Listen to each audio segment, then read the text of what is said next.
Well, good morning, everybody. We'll go ahead and get started. We may have some latecomers. Appreciate your coming in to hear about changes in the Montana employment landscape and the United States employment landscape and labor law. Those of you who follow the national press have probably heard quite a bit in the last few years coming out of the United States Department of Labor. I am Richard Miltenberger, as I may have mentioned a second ago, but I'm in employee benefits as my profession, and I have found over the years that intertangles me with the whole broader issue of human resources and bargaining units and labor. But I'm a bit of a neophyte at it, so I've been chosen to moderate rather than to speak. So I'm glad for that. We have two terrific panelists this morning. I'm personally very interested in this topic, and they're from very different perspectives that I don't think will overlap. We'll hear first from Glenn Spencer and then from Connie Kullbeck. Glenn is, I'm going to say you're from the D.C. area just because I think you are. Good. Close enough. Good, yeah. So Glenn is flown in from the meeting, We appreciate your taking the time to get out to Montana. Glenn will go first, then Connie. Just by way of introduction, and there is a bio in your packet, but Glenn was Chief of Staff to Elaine Chao, Secretary of Labor under the Bush administration, and is now at the United States Chamber of Commerce and is in charge of a project that I thought I would remember, and of course I'm forgetting. What is the name of it? It's a Workplace Freedom? Workforce Freedom Initiative. Workforce Freedom Initiative, which I think pretty much says it all. So eager to hear what Glenn has to say, and then we'll have time for Q&A after Glenn's talk, and then Connie will speak Q&A there, and then a little bit of Q&A at the very end if people still have questions for them combined. We'll try to get you out of here early, if not early, at least on time. So again, without further ado, Glenn Spencer. Thank you, Richard. We heard a little bit yesterday about how the Environmental Protection Agency is making things difficult for Montana. Unfortunately, I'm here to tell you they're not the only federal agency that has the potential to make things difficult in the state of Montana as well. So what I'm going to talk about is mostly federal issues. It's going to be the National Labor Relations Board, Department of Labor. These are entities that are changing the law in very, very important ways that I think employers need to know about, but they're not doing so through changes to law in Congress, right? They're not making legislative changes. These are all regulatory changes, which is why I refer to these agencies as regulators on the loose. I think by the time we're done with this presentation, you'll get the same sense that I have, that these are very dramatic changes in labor law, and that even if you are not a unionized employer or have a union campaign underway, these are things that will impact your business. So they're very important issues that all employers need to know about. And the reason for most of these changes is fairly simple. It's all on this slide here, which looks at the rate of union membership. And as you can see, it's declined fairly precipitously over the past 60 or so years. This is a big problem, obviously, for organized labor itself. They need to recruit new members, but it's also a problem for the administration as a whole, because frankly, the Obama administration views increasing the number of union members as key to their economic goals. They talk a lot about income inequality, stagnant wages, decline of the middle class. They view increasing union membership as a key to taking on those challenges. So again, it's not just the unions that are worried about this, it's the administration as a whole. So they look to government as a solution to those challenges, and they're doing so through two agencies. One is the National Labor Relations Board, as I mentioned. I don't know how many people in here are familiar with this organization, so I'll just do a quick background on it. This is a small agency in Washington, D.C., a couple hundred civil servants that work there, but then the real players are the five-member board itself, which acts almost as a Supreme Court in the field of labor law, and then it's the separate general counsel's office at the board, which acts in a sense as the prosecutor. That's who actually files charges against employers, and then the board will ultimately hear those. These are political appointees. They are all five members of the board, and the general counsel are nominated by the president. They are confirmed by the United States Senate.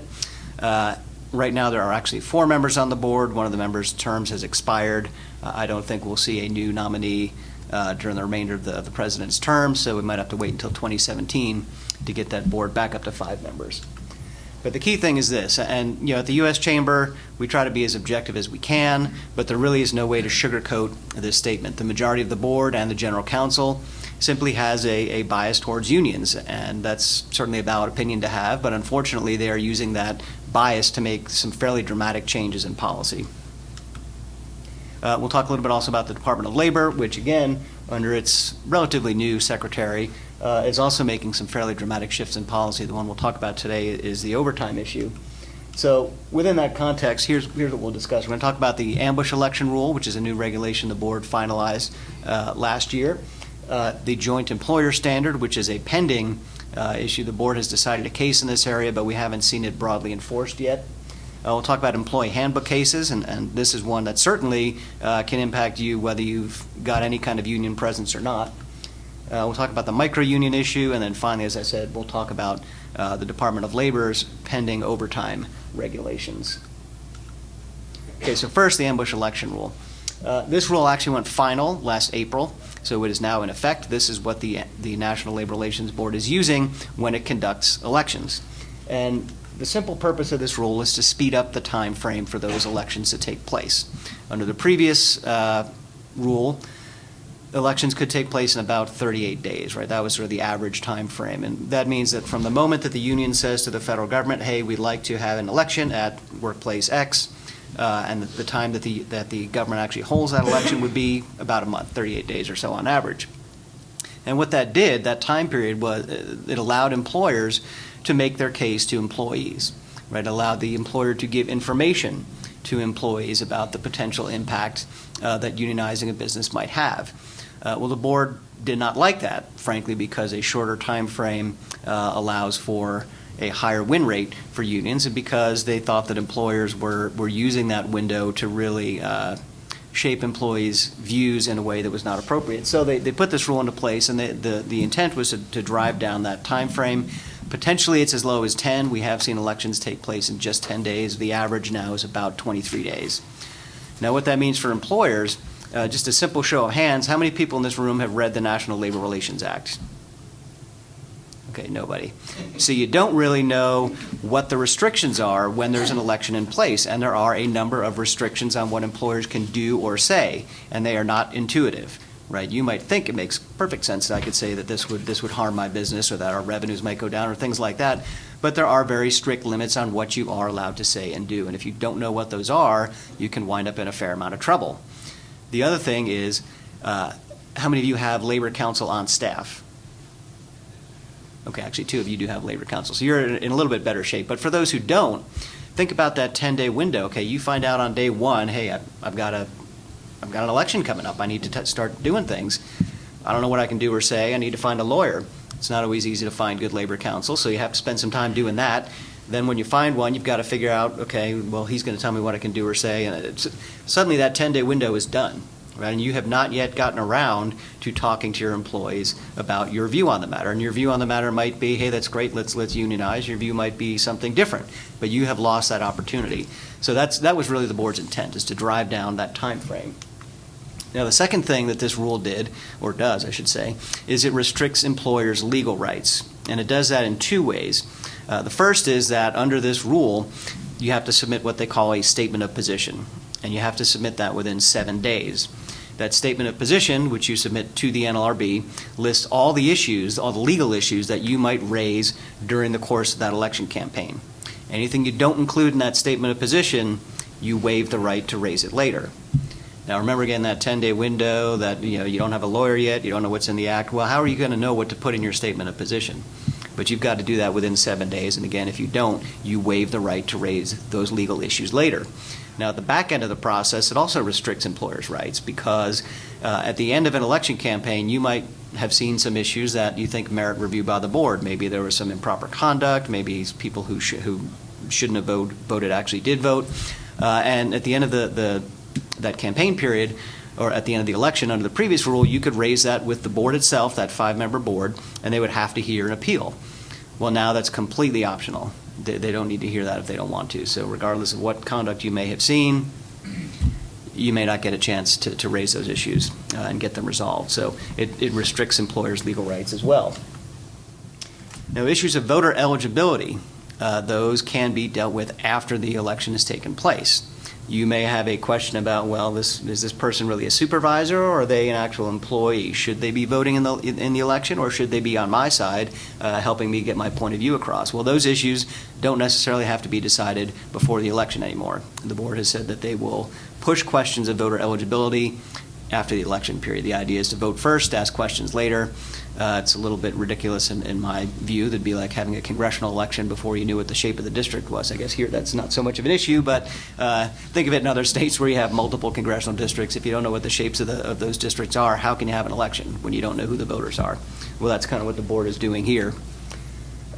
This one always gets employers riled up, and frankly workers too. The fact that under this rule, employers have to turn over personal information about their employees to union organizers, and that includes obviously their names, home addresses, phone numbers, personal email accounts, shift locations, work schedules. All that type of information needs to be turned over to the union within 2 days. And in fact, the board has overturned election results based on the fact that an employer had not provided 100% of that information. So if you've got a large enough company, you may have different departments, and those different departments may have their own list, but the boss at the top may not have all that. Doesn't matter. If it's not all turned over, the board can and has charged employers for violating the act because of that. Now, I often get asked when I raise this point, well, do employees have the option of saying, hey, I don't want my information disclosed, right? Is that a choice that they get to make? And the answer is no. It is mandatory that this information be turned over to the union within 2 days of that election petition being filed. So bottom line with this, it's meant to limit the time that you have to respond to an organizing campaign. It's meant to cut that down. And again, we've seen it as few as 10, but again, on average 23. And then obviously it's intended to prevent you from getting balanced information to your employees. Again, this rule is in effect now, so this is how the board is conducting elections. Okay, the joint employer standard. This is an issue that has the potential to affect you whether you've got a campaign or not. Whether you've got a union or not, never had a union, doesn't matter. This issue can impact the way that you do business. And if you remember nothing else about it, simply remember this, that the NLRB is attempting to make you liable for people that you don't employ and for workplaces that you don't actually control. That's what's going on here. It's taking place really on 2 tracks. So first you've got the general counsel. Remember, that's that separate entity of the board that brings charges, and the general counsel has filed charges against McDonald's Corporation alleging that it is a joint employer with its franchisees. Now, as we know, franchises are separate businesses. They are separate legal entities from the larger corporation. Well, the board is trying to blur that distinction and water it down by charging McDonald's and claiming that McDonald's actually has enough authority over those franchisees that it should be considered a joint employer. Now, the second track for this is on August 27th of last year. The NLRB issued a decision in a case called Browning-Ferris. And what they did with that decision was they replaced the long-standing and very easy to understand direct and immediate control standard with a much vaguer standard based on potential to control and indirect control. So what do I mean by those? Well, the direct and immediate standard simply said, look, if you are not involved with hiring, firing, paying benefits, discipline of another employer's workers, you're not a joint employer, right? Pretty simple. I mean, think of a temp agency. That would be an example where you probably are a joint employer because you are sharing those direct and immediate control factors. But under this new standard, joint employment status could be found in a wide variety of business relationships. Let's think about the indirect control standard.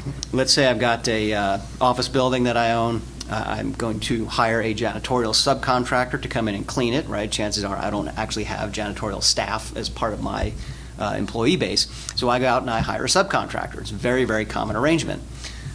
One of the things I may do is say to the subcontractor, look, you do all the hiring. I mean, I don't want to have anything to do with your employees, but to say that don't come in before 6 p.m. and make sure you're done by 7 a.m. because I obviously don't want people cleaning offices while people are trying to work. Well, what I've done under this new standard is I have now established indirect control over the terms and conditions of at least one piece of the employment relationship, right? And that is the hours of service. If those janitors wanted to negotiate about hours of service, they probably won't be able to do it unless I'm sitting there at the bargaining table with them because I have that indirect control. Under the board's thinking, that it now makes me a joint employer. I now share liability with that subcontractor. The potential to control standard is actually a little more disturbing, and this actually was an issue in the Browning-Ferris case itself. Browning-Ferris, they run a garbage disposal facility or waste disposal facility, and they would subcontract for employees to come in from time to time. If there was a surge in business, they might need some extra employees for a temporary period of time, so they had a contract with a labor services provider. Now, that is also a fairly common relationship.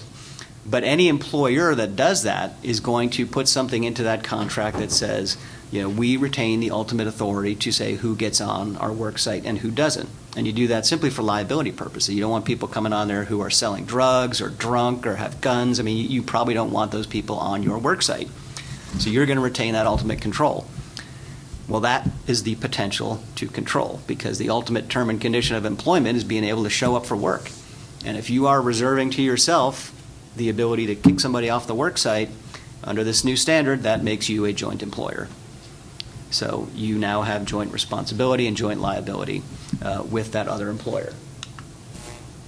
Therefore, you could see joint employer status found in a wide variety of business relationships, from franchising to subcontracting, potentially even with vendors and suppliers. This standard is very vague. We don't know exactly how broadly the board will apply it, but based on a reading of that case, we think it's going to be fairly broad. And again, this can impact you whether you've got a union or not. You could find yourself in a joint employment situation. Now, why does it matter? Well, let's say you retained a unionized subcontractor. Well, you are now going to be party to that collective bargaining agreement. You're going to have to sit down at the bargaining table and negotiate over terms and conditions of employment and be bound by the terms of that contract. That's really the danger here. The other danger is simple litigation, right? Because if you are, I'll get back to that bullet in a second, but if you are found to be a joint employer, you now are sharing joint liability. You can be potentially sued because of that relationship. And we're already seeing that, we're starting to see that happen. There was a case in Chicago, a hotel franchisee had a sexual harassment issue. The lawyer didn't just go after the franchisee, they went after the brand name company as well, because he said that they shared joint liability under this new standard. Bullet here that I just skipped over. What the board is doing here essentially, is trying to assist the Service Employees International Union in an organizing campaign they've got going on against McDonald's. You might have heard about Fight for 15 protests, fast food restaurant protests. That's what this is all about, right? The board is attempting to make it easier for the SEIU to organize McDonald's and other franchise restaurants in the fast food industry. Now, as we know, fast food is just one sliver of the franchise industry. And the franchise industry is just one sliver of the larger economy, but this rule has the potential to impact everybody. So there is a lot of collateral damage that could come out of this. All right, handbook cases. Again, this is one that applies to unionized employers and non-unionized employers equally. Whether you've got a union, never had a union, doesn't matter. The board can enforce these handbook cases on you, and we have seen them enforce these issues all over the country amongst numerous employers. So this is all based on the concept of concerted activity. Okay, under the National Labor Relations Act, federal statute, workers have the right to discuss wages and benefits and work rules and talk about joining a union if they want to. And as the employer, you can't tell them not to do that. That would violate their rights under the National Labor Relations Act. But there is a little bit of a gray area there. What if one of your handbook policies doesn't on its face say you can't do those things? Like, for example, if you had a handbook policy that said we don't have unions here, pretty obvious that's going to be unlawful, and I think most employers get that. But what if you've got a policy that's not so clear, but an employee potentially could read it as meaning to interfere with their ability to exercise concerted activity?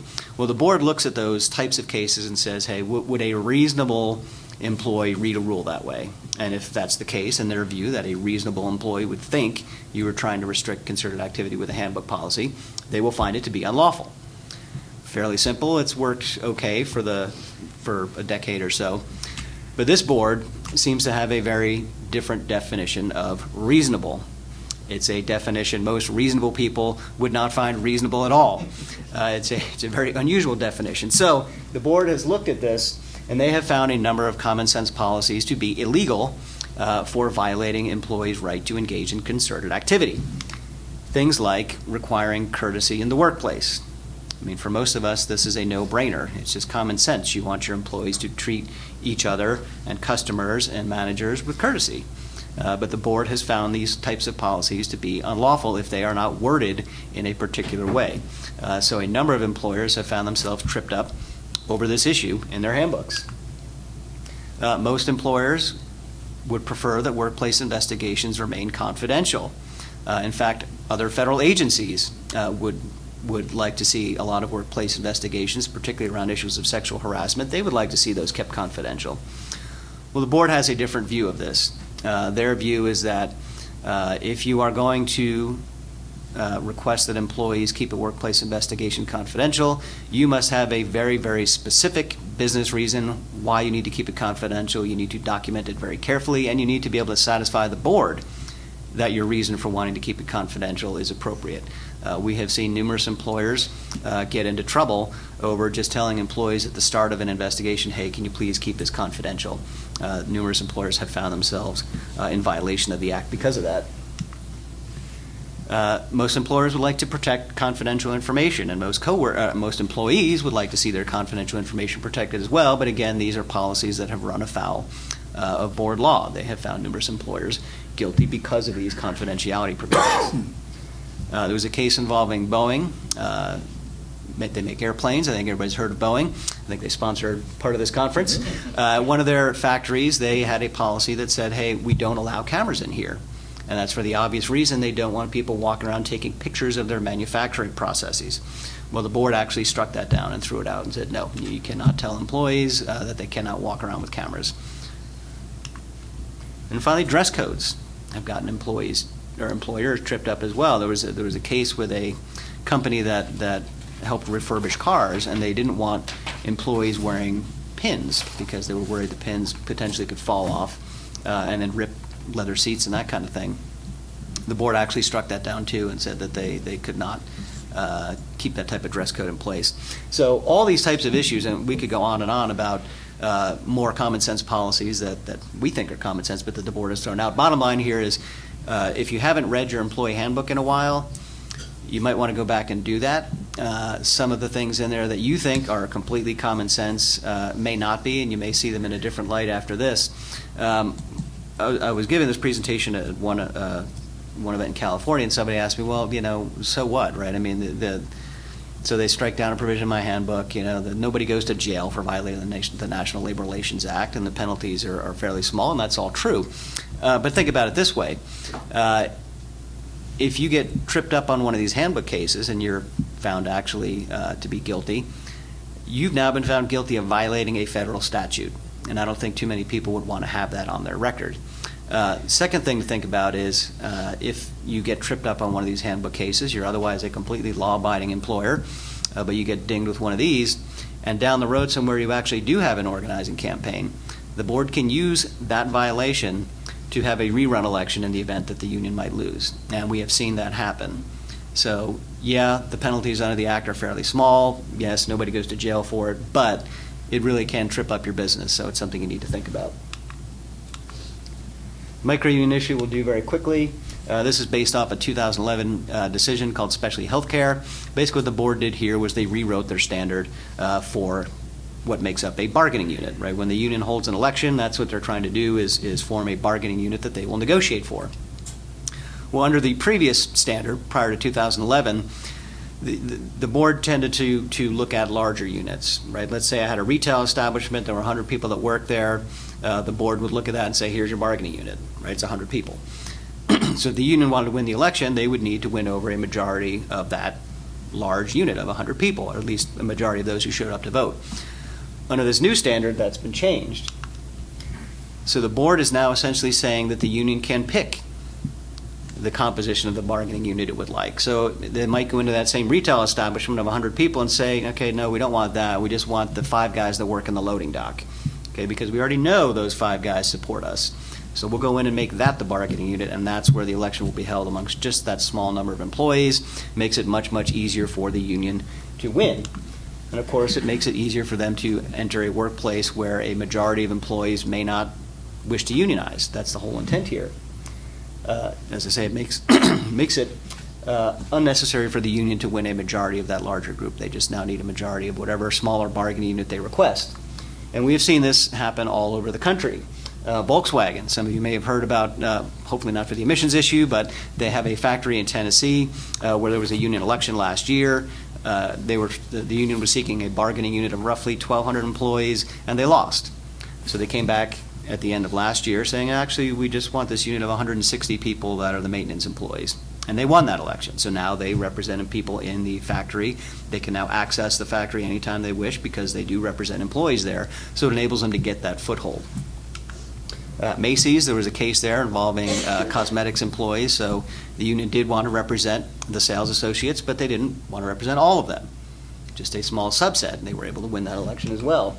Panera Bread, company you all may have heard of, there was a case in Michigan where a Panera franchise had 6 or 7 restaurants. The union came in and decided they wanted to organize at just 5 of them, not all 6 of them, and they only wanted a couple of the actual bakers, not everybody in each of those restaurants. And the board decided, yeah, okay, sure, that's an appropriate bargaining unit, and allowed the election to take place.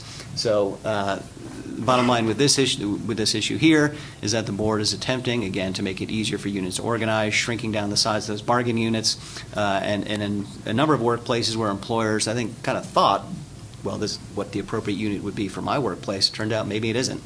So just another thing to keep in mind.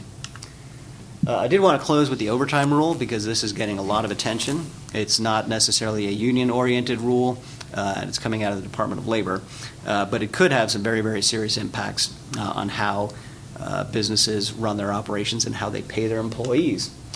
So right now, this is a proposed rule. Okay, we don't know what the final rule will look like. The proposal was issued June 30th of last year. We're expecting a final rule probably sometime in the late summer. The Department of Labor is working like crazy to get this final rule done, but we're just not there yet. So we don't know what will be in the final. We need to base our discussion off of what we saw in the proposed rule and what we know is in that. So the first thing we know is that the department wants to raise the salary level test for employees to determine overtime eligibility. And I just want to make sure we're clear about which employees we're talking about here. So hourly employees, we know they already are eligible for overtime. That's not an issue here. These are salaried employees, white-collar employees who qualify for exemptions as either executive, administrative, or professional employees. That's the subset we're talking about here. Right now, to be eligible for overtime, you need to make less than $23,660 per year. If you do that, if you make less than that, you're not going to qualify under the salary level test, right? You would be eligible for overtime. But if you make more than that, then we need to look at some other issues, but potentially you would be exempt. Well, the department is going to, or wants to, raise that threshold pretty dramatically, about 113%, up to $50,440 a year. So if you made less than that, and you qualify for those exemptions as executive, administrative, or professional, you would be now eligible for overtime. Now, $50,000 a year in Manhattan or San Francisco, yeah, that's not that much, but Montana, Arkansas, Missouri, a lot of other states, yeah, $50,000 is not a bad salary, and if you're making that much, you are probably a managerial employee of one form or another. Well, now the department, at least in the proposed rule, is telling you that you would actually go back to punching a time clock and you would be eligible for overtime. Again, very dramatic increase, 113%. And by the way, there is no phase-in. Okay, this is not at least in the proposed rule, there is no phase-in. So it's not that this raises over time, maybe 3 or 4 years. It goes into effect the instant the rule becomes final and its implementation date hits. Suddenly that salary level will jump up overnight by 113%. They've also increased the highly compensated test. This applies to a much smaller subset of employees, but basically under the rule you've got the $23,660 level and you've got the $100,000 level. If you make more than $100,000, the presumption is, hey, you're not going to be eligible for overtime, right? Whatever you're doing for your job, you're not going to qualify. So there's a very simple test to determine eligibility. Well, the department wants to raise that to $122,000. So you may have a manager who's making $114,000 a year. Suddenly now that person is back to, okay, do I meet this test? Do I meet that test? They're no longer eligible for that very short test. So potentially they could actually be eligible for overtime, even though they're making $114,000 a year. So it seems a little bit ridiculous, but that is also in the proposed rule. Now they've also included an annual adjustment of one form or another. So that $50,000 level won't stay there. It will go up every year. We don't know the exact methodology they'll use, but we do know that it has the potential to ratchet up very, very quickly if they do this the wrong way, and it looks like they probably will. So within a matter of 5 years, you could see that 50,000 level as high as 90,000. So your eligibility pool for overtime will likely go up fairly quickly. Now, in the proposed rule, the department did something interesting with regard to the duties tests, okay? And this is that third test that you need to meet to determine eligibility, right? So are the duties you are performing executive, administrative, or professional in nature? If they are, again, you're not going to be eligible for overtime. So we don't know what changes the department will make in this duties test because, again, in the proposed rule, they did something interesting. They didn't propose a specific change. What they did was they asked a series of questions.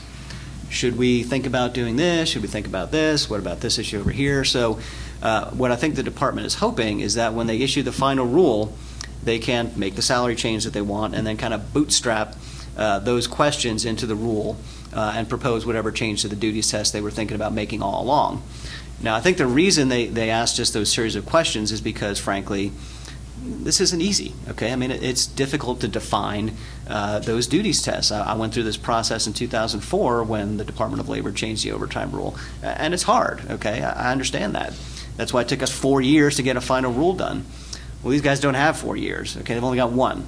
So that's why I think they decided to do this somewhat unorthodox approach of just asking these questions. So again, we don't know what the changes to the duties test will be. My guess is we'll see some kind of cap put on the amount of non-exempt duties you can perform before you would lose the exemption. We don't know what that cap might be. Maybe it's 50%. The other thing we'll probably see is some change to the concurrent duties test, which simply says that can you walk and chew gum at the same time, right? If you're the manager at a 7-Eleven, you're probably not managing the whole time, right? Sometime you might be stocking the shelves, you might be cleaning up a little bit, but overall you're still the manager, right? If there's an incident that requires managerial attention, you're the one providing it. So the current rule recognizes that concept of concurrent duties. We don't know if the department will attempt to change that. My guess is they probably will in some way, shape, or form. But again, we don't know because all we've seen are those questions that were asked. So this is always a thorny issue for employers. How do you deal with people who are working from home, people who have mobile technology? How are you going to track that time? If you've got a manager who is making $50,000 a year, has an iPhone or laptop or whatever device it is that you've given them to use for work, well, there may be some days where they're working from home, or maybe they do that on a regular basis.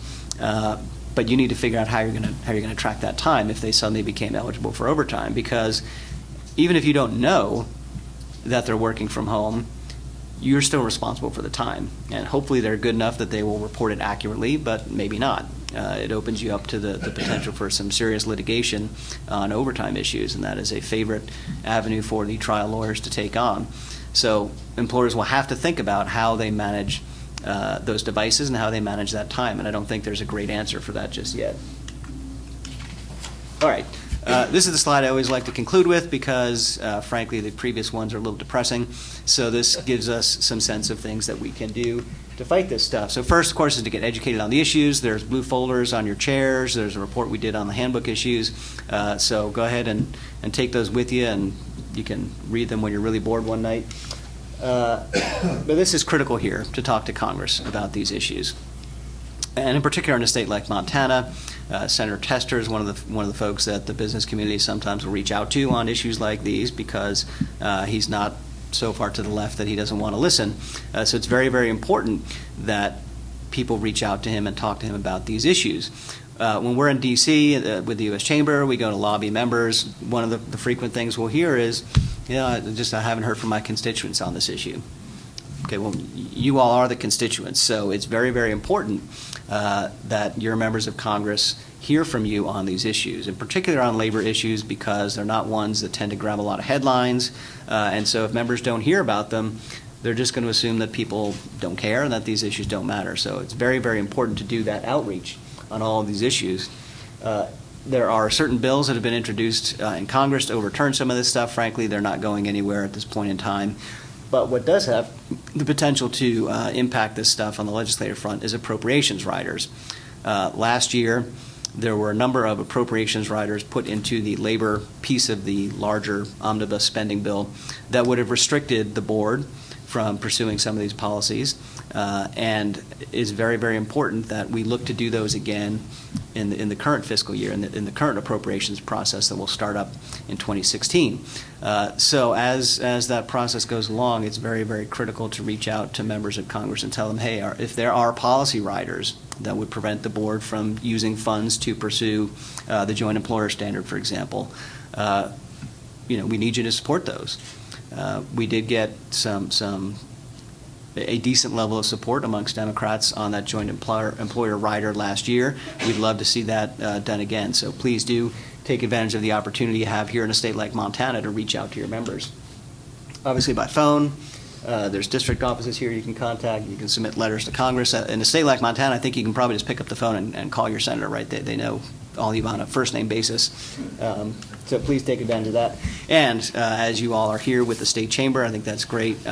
We always urge people to stay involved with the state chambers, with your local chambers, and with the U.S. Chamber as well. So that is my presentation. I guess you want to do questions now, or? Well, I thought we'd just see if we have one or two questions, and if not, we'll just jump into Connie's presentation, have them at the end. But if you have something fresh in your mind for Glenn right now, any questions? Yes. You talked a little bit about the handbook issue stuff, and I'm thinking from a nonprofit perspective. I'm a board chair of a couple, and how do you know what you can and cannot say in that handbook? Well, that's a really good question, and unfortunately I don't have a good answer. The General Counsel's Office did put out a guidance document last year, which you can get off the NLRB's website, and it might be a good thing to take a look at. Unfortunately, it raises a lot of questions, in some cases more questions than it answers, because it will have policy language that it says is unlawful, which looks almost completely identical to policy language they say is lawful. So how an employer is supposed to know is really open to question. I think the larger question here is why on earth is the board actually pursuing these cases to begin with? And I think, one, it's because they do have the potential to allow the board to do rerun elections if a union loses. That's sort of the cynical, or I guess that's sort of the sinister interpretation. The cynical interpretation, which I think is probably more accurate, is that the board simply doesn't have enough to do. You know, the number of union elections they conduct and unfair labor practices they've been filing in the purely union space is down pretty dramatically. So they are simply looking for things to do. Their budget has stayed pretty much flat for the last decade, even though their workload is down. So, you know, they need to justify their budget to Congress just like anybody else.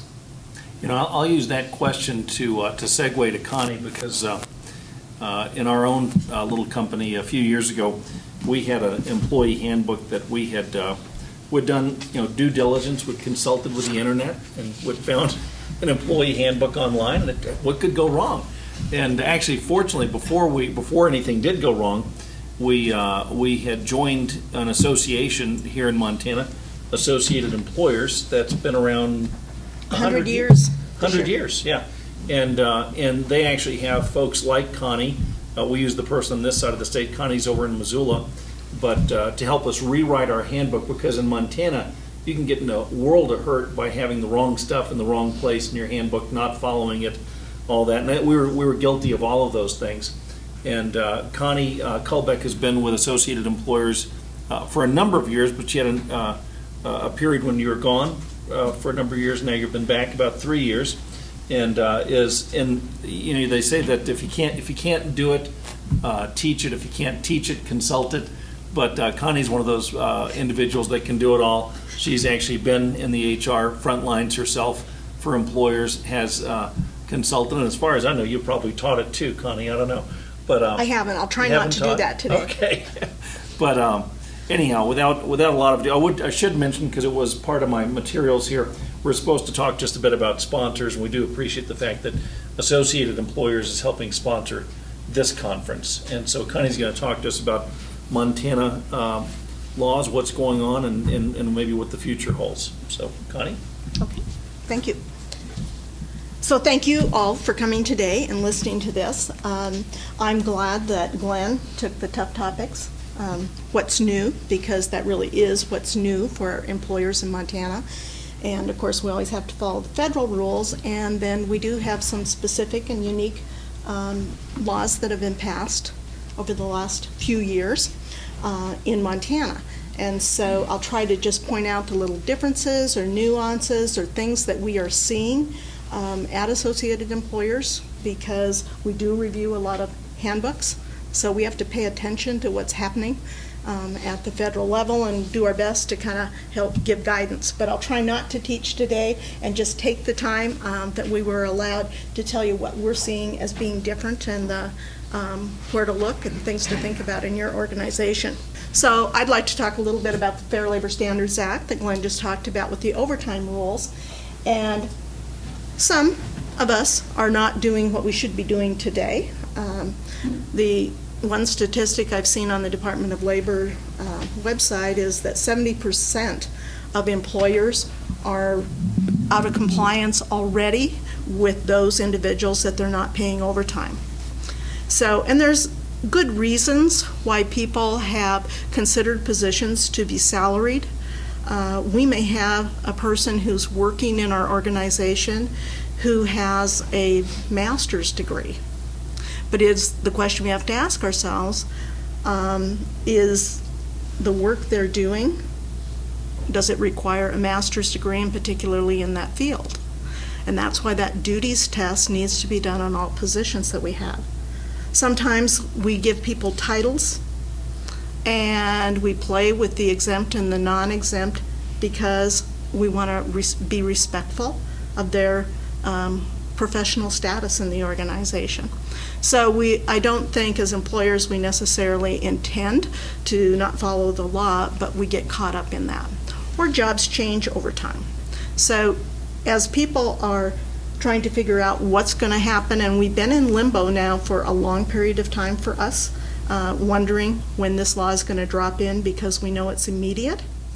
Some employers have called us and said, now my employees are telling me that this means that I immediately get an increase in pay because I'm a salaried employee, and now I will go from the $23,660 to the $50,440. So we have some tension out there. And what we're telling people is make sure that your job descriptions are in place and start studying that now, because something is going to happen. Because where we are today is probably not the right thing to do, and both our states and our federal governments are trying to, balance the employer and the employee rights, and there may be some abuse at the $23,660. The definition and also the payment rate has slightly different language in Montana law, and so we like to, whenever we have the opportunity with groups, to remind them to go look in the Montana law because it is a little bit different than the federal law. It's a little bit stricter and since it's stricter, it's the law that we have to live with on the computer-related language in Montana. And again, we have the employee relations issues that surround computer people. We know how those folks like to work and when they like to work and how much time they like to spend so that they don't have deadlines. And so it's a difficult discussion to have with your employees as well as complying with the law. Montana Wrongful Discharge from Employment Act is the one that when new employers come to Montana, they're frightened of. And actually, after we have some discussion about the benefits of that particular law, that level of anxiety, I think, does come down, because we are only at will in the first 6 months of employment or any other probationary period that's been designated by the employer. The default is 6 months. And what we're seeing as far as trends in the length of the probationary period is that they're becoming longer for those employers who feel that they can justify that the particular position, it takes a longer term in order to be able to determine if that's a good fit for that particular job. So if you think about an accountant where their work is secular, and they may do things monthly, quarterly, and annually, that probably makes sense. However, if we're hiring a customer service rep, 6 months may be the time frame that's appropriate for that particular position, and you can have different probationary periods. It's harder to communicate and to work with, particularly if you have an employee handbook that's in place, but it's certainly something that we can do. And we do have to establish good cause after the 6 months, and I think most employers, they operate, we want to do the right thing. Our labor force is a little bit short today, particularly in some areas, and so we don't want to willy-nilly terminate employees from our workplace. We just have to use good process and always remember to follow whatever it is we have put in writing. And besides our handbooks, it's everything else we have in writing, every memo, every email, and the conversations that we've had with individuals all come into play. You do have to have a grievance procedure if you want to give your company the best protection you can, because if the employee who is discharged from employment doesn't follow the grievance procedure, then that gives you an edge, and you may be able to get summary judgment when you go to district court. The Montana Maternity Act is a little bit broader than your federal laws, and so what we're seeing from our purview is that people may not be as familiar with Montana maternity and believe that if they have less than 50 employees, there's no law that they have to follow. Reasonable, and I enjoyed Glenn's definitions of reasonable. Reasonable for maternity leave could be as long as a year. If you have someone who starts off with a difficult pregnancy and that continues on, that's a long period of time, where the federal law is at 12 weeks for the benefits that you need to give. And then, of course, we're going to somehow work into the ADA. So what we're seeing trend-wise is that the laws that we have in place are starting to overlap, and it makes lawsuits or sorting it out as an employer pretty interesting process. The exception, for private employers, sometimes we're so small and our situation is so specific that we can claim an undue hardship in Montana. That's a little bit different than the federal law as well. Want to be careful, want to have a good attorney when you start into those processes of sorting out the things under the laws. In Montana, we passed a drug testing law. It's a voluntary program. Employers don't have to do it. However, it's been very helpful for those organizations who are required to do background screens and do drug testing, because it gives us the guidance that we didn't have before. So we had a requirement, and now we have the guidance to do it. It follows very much what DOT or your commercial drivers followed. The lab testing is the same. And if you want to implement a policy, there is a requirement that we give employees 60 days after we notify them that we're going to start drug testing in our organization. And that's one way that our legislature tried to balance the employee and the employer rights going forward. And we also get to determine the sanctions, so we don't have to terminate someone. We can have alternatives for those who do turn up with a positive drug screen. Can we test all employees in Montana? The answer is no. And these are the three categories. This is my teaching, just to give you a refresher course. Because what we see in Montana is normally if an employer decides to test, they're testing all employees, and that might not be the best practice to use. So again, those job descriptions that we use for determining if someone is subject to minimum wage and overtime are also very helpful when we're doing our drug testing, and we should designate which employees are so that they know, and that may prevent us from some additional workload that we have to do when that employee leaves our work environment. It does not allow for independent contractors to be tested, and I thought that was pretty important to just share. It's something that we think is not well known. Sometimes you'll have subcontractors that come in, and so they've been doing the drug testing under the employer's policy, and that doesn't quite work. So got to think through how, and it's easy for the independent contractor to get their system up and running too, so that they can help. Just a reminder of what the different tests that you can do. And reasonable suspicion is the only one where you have to have your supervisors trained prior to doing legal reasonable suspicion testing. The Human Rights Act, and that's the one that was the most interesting as I was thinking about the slides and the information here today that you see change. In the fall, I went to a seminar that was put on by a law firm in Missoula, and they said retaliation is the #1 claim now at Human Rights. And so that was interesting, that retaliation is, and as they talked about the definition for retaliation.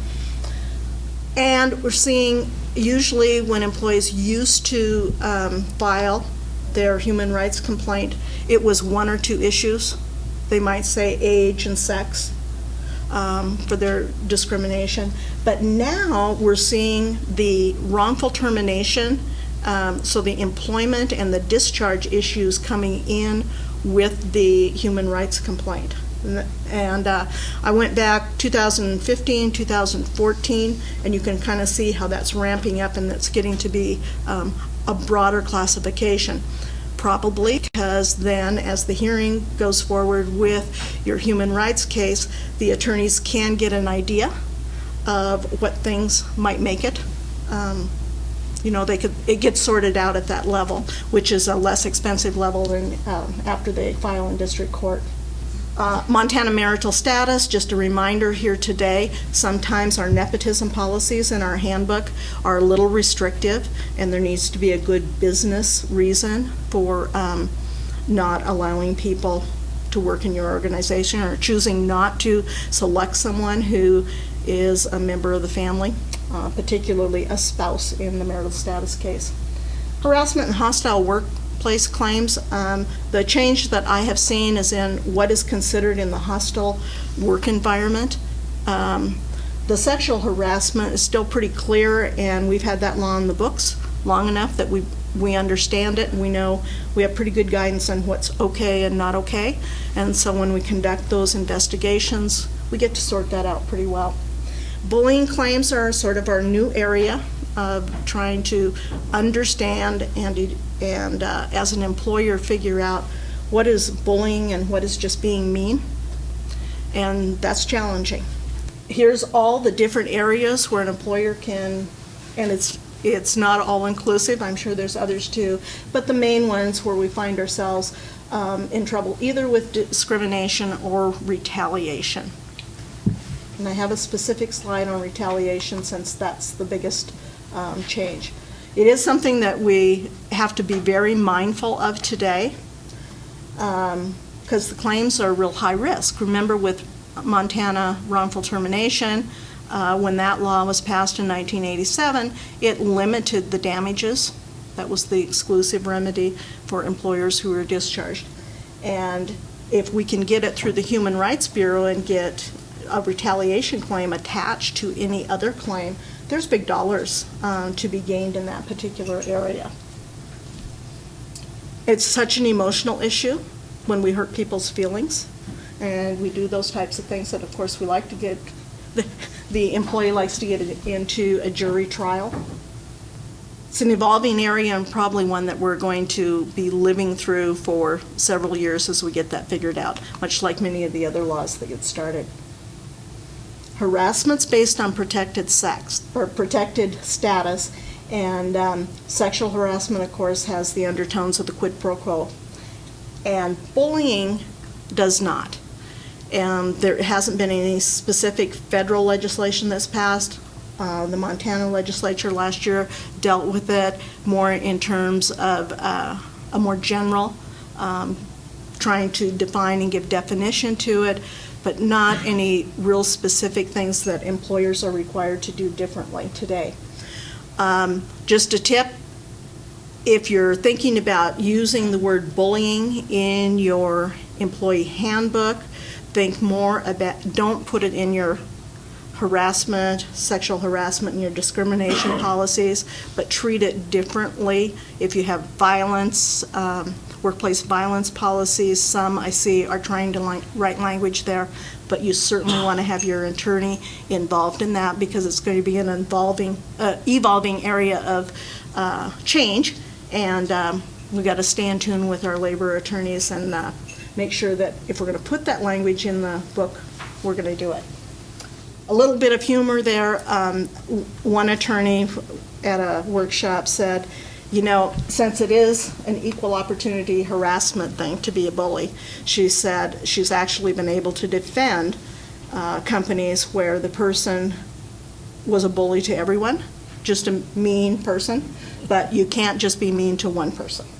ADA, the Americans with Disability Act, has had some changes the last couple of years and was amended, and alcoholism is probably the one that we may have missed in the first review of the changes, but alcoholism is covered under the ADA. Now the person still has to come to work, they still have to do all of your conduct and performance standards, but they have a level of protection that those who are drug users do not. And so we have to pay attention to that, difference being the illegal drugs and the alcohol being legal. We got great tools today when dealing with Americans with Disability Act because they come into the pregnancy, they come into Montana Wrongful Termination Act. Thinking before you discharge someone, you probably want to look at the interactive process if you're, depending on what you're firing the person for. But we have lots more tools today for the interactive process, and if you use the JAN work site job accommodation network, it's got great tools, and most of us have difficulty dealing with the mental health disabilities. The stress in the work environment, the pace with which we ask people to do their work.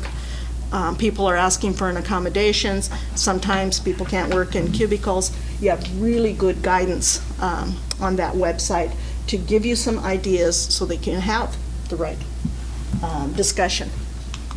Current job descriptions, you know, that's always at the top of the list for any laws that you're dealing with. Having an effective internal process that you use, and training your managers, and just be alert because the ADA cases are very expensive. I don't know how many are actually being filed in the district courts because we don't have a good tracking mechanism for that. The human rights, if you go out to their website, you can see the number of cases that also have ADA attached to their cases. So we just got to be aware and alert and watch for the signs. So as employers, you know, if we do everything we can to hire the right people, we think we've made a perfect choice. We just got to get better at that. And my tip there is spend more time on the hiring process than you've ever spent before. And then take advantage of your probationary period. Get them started off right. Pay close attention to what's going on there. Provide a safe environment, and that's more than just facilities and equipment. We also want to provide a safe environment where people are comfortable talking to us so that if there is an issue out there, we've got a forum for them to come forward and talk to us so we have an opportunity as an employer to address it before it becomes a big deal. Communicate, communicate, communicate. I think you've probably heard that everywhere you've ever been because that's how we learn things. Listen differently, listen differently, listen differently. Because we got to look at it from each individual's point of view. Manage performance every day. Sometimes we're the perfect employee for 22 years. We have something happen in our personal life. It does flow over into our work life, and we want to address it immediately and help them find their outside resources because those are the things that become our expensive cases later on. And document, document, and document. The last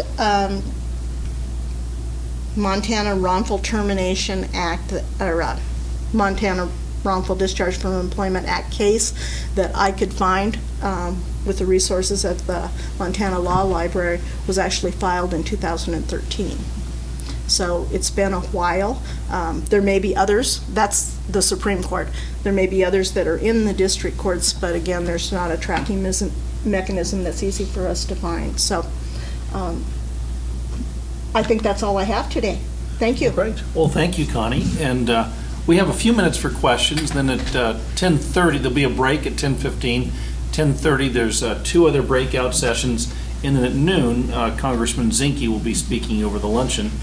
So just taking a few minutes here. Any questions, comments? Yes. What kind of communication are you giving to your clients in regard to the whole medical marijuana piece when you talk about drug testing? Well, the conversations that we're having are from employers who have been drug testing. And because of the issue of marijuana, they're rethinking their drug testing policies. Maybe they're still doing pre-employment, but they're no longer doing random. And then they're trying to do good performance management and pay attention to how everybody shows up every day and can they safely perform their work rather than using a testing tool. Is there an employee obligation to inform the employer that they in fact have a medical marijuana card? Well, if the employer has a drug-free workplace and an employee notifies us that they have the medical marijuana card, we still, if we're drug-free, they probably can't work for us. Now, that depends on what your drug testing policy is and how you've defined it and what the rules are, but they would probably not be in compliance with your rules if they're a regular user. Yes? Yeah, I was going to ask, Glenn, thanks for making it over here. As everybody's looking at the DOL and the proposed rule, I want to say, what are the chances, and particularly in this comment period before they come up with the final rule, of instead of going at $455 a week or the $23,000 to the $50,000, could there be a more? Because maybe even as employers, the business community could agree that $455 a week for all these years is probably low as a task. Can there be a $30,000, $35,000 a year? Could you imagine that being? And as employers that are advocating for common sense regulations, is that a possibility there? Well, sure, anything's possible because the final rule isn't out yet. And certainly in the comments that the U.S. Chamber submitted and that a lot of other groups submitted, we did make that point, that this is a very dramatic increase. You might want to think about scaling it back. The annual adjustment you need to think about as well, whether that's, A, whether Congress intended for you to be able to put an annual adjustment in, and B, if you're going to use it, that you use the right methodology. So, yeah, anything's possible. I mean, the department could decide that, we're going to scale it back to $30,000. I don't think that's likely. I'd suspect the final rule will come out fairly close to that 50,000 figure. Again, we don't know exactly what. It's not like they're calling us up and telling us what they're thinking, but I wouldn't anticipate the final rule being a lot different from what's in the proposed, with the exception of they will actually tell us what the duties test change will be. But certainly the business community has been working very hard to try and get some more reasonable, a more reasonable rule in place. Terry? Just a comment, actually, employment at will, just so employers understand how that is really affecting our state and recruitment to our state. I just did a white paper for the Chamber Board on it. All 50 states are employment at will states. Montana is the only state that puts a time frame on it. That's 6 months. The only state. So after 6 months, now you're at cause. Also, I've read about 10 states so far. I'm not through all the states on penalties and that sort of thing. What I can find so far is Montana is the most restrictive on penalties. Montana, as far as I can find, is the only one that allows punitive damages on a wrongful discharge. So far. That's all the states around us, and then some of the fastest growing states like Florida and Texas and stuff like that. We are one of the most restrictive states on the criminal period. True. Glenn, have there been any changes on the rules for decertifying? No. No, those rules have remained in place. There was a change with regard to elections under the Railway Labor Act, and that may have touched on some of the DCERT stuff. But as far as the National Labor Relations Act, no, there's been no change on the DCERT procedures. And what's the percentage that's required now? For a decertification, it's the majority of those who show up. So that the employees will need to demonstrate that there is a showing of interest. I think that figures 30% of the bargaining unit would have to indicate in some way, shape, or form that they don't want the union anymore, and then the employer can go to the board and say, hey, we've had this indication that there's not support, and then the board will come in and hold an election similar to what they do for certification elections, and if a majority of voters that show up decide they don't want the union, then they're decertified. Yes, I don't anticipate we'll see any change in that either. I think we have time for, another question, anyone? For Glenn or Connie, kind of a general question. Connie, you made a statement about get legal counsel before you start any of these processes, et cetera. I work with employee benefits, and a lot of mid-sized or smaller employers kind of reluctant to call the attorney and spend the money. What's your recommendation? How do you recommend what counsel an employer should have, or are there resources that kind of point the employer in the right direction? Well, we always recommend that you not use necessarily the attorney that helped you put your corporation together, that you actually get one that works in the area of employment law. And most of your law firms have a group or one person who that is the work that they do.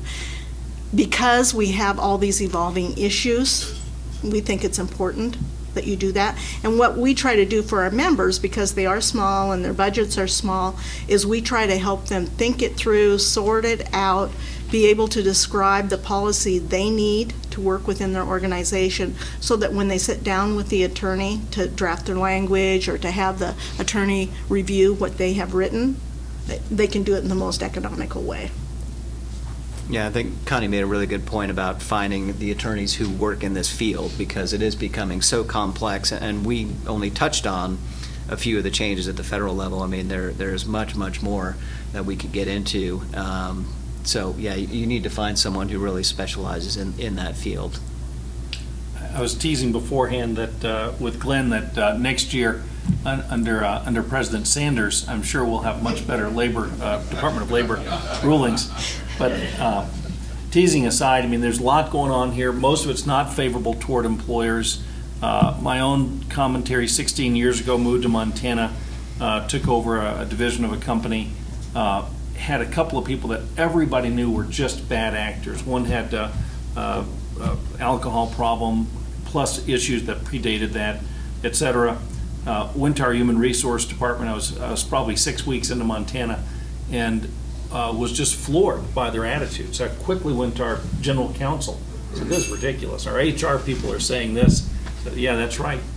And I would just tell you that coming in, now what's interesting for me, 16 years later, it doesn't shock me anymore. But at one time, I remember thinking, we have got to get these laws changed. I hope somebody is trying to change some things here. So I think we've all learned to accommodate it. It is, I don't know what can be done in the realm of political possibility, but we have people within the Montana Chamber that are experts on that. But I would say that coming from other states where it is true employment at will on both sides, the employee can quit with 2 weeks' notice, and the employer can take job action that's reasonable, not harassment. I've never met an employer who wanted to do that, although I'm sure there are some bad actors on the employer side out there. But I would love to see what Terry talked about, have that's been surfaced within the Montana Chamber. Everyone in this room is here for a reason. You're interested in this. If you're not serving on the Montana Chamber Board, if you know a board member, please go to them, get information. Terry's in the back of the room. I'd love to see this become a priority in an area that we can have an impact on, which is right here in Montana. Nationally, a takeaway, Glenn, I'm just going to take for everybody here. If you happen to bump into Senator Tester at the Salt Lake City airport one day, as I think many of us do, it might be a topic for discussion, and we'll be glad to stay in touch with you so we know exactly how to bring that up so we're relevant. But again, thank you both Glenn and Connie for coming and being with us today. I wish I could say we have a big stipend for you, but I think we do have lunch. So again, thanks everybody. And